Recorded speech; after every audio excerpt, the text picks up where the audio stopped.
The tie-wearing ape you play as in modern racing and fighting games is not the same villain who debuted in 1981. Most gamers assume that the barrel-throwing antagonist from the arcade is the exact same character you select on the roster today.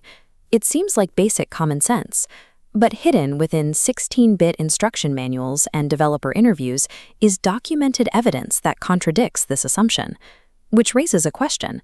Who exactly is the modern ape, and what actually happened to the giant gorilla who kidnapped Pauline?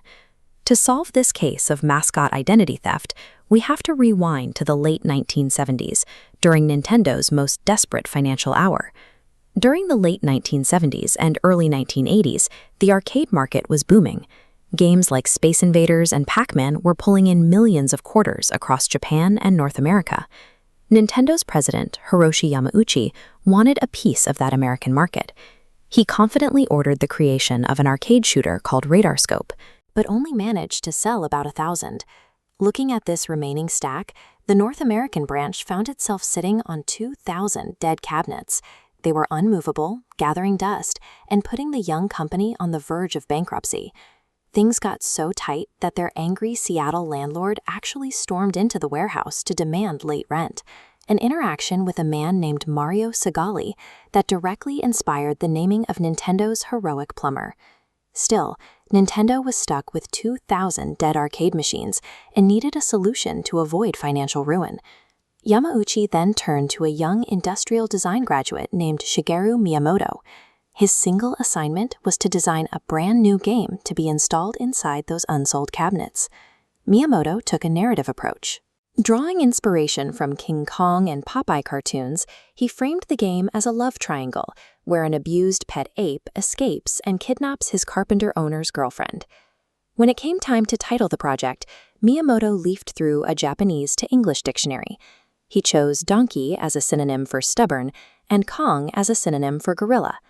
The scramble to repurpose dead hardware worked.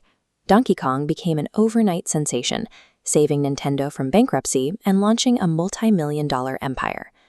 After the initial arcade boom faded, the ape largely vanished from the spotlight.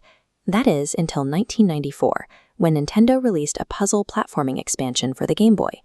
This specific handheld game introduced a vital piece of character design, Donkey Kong's signature red necktie. Later that year, a British development studio known as Rare modernized the character on the Super Nintendo with Donkey Kong Country.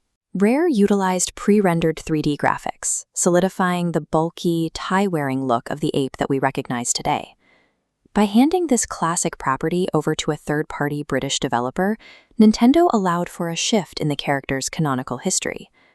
Throughout Donkey Kong Country, players receive advice from an elderly, rocking-chair-bound curmudgeon named Cranky Kong.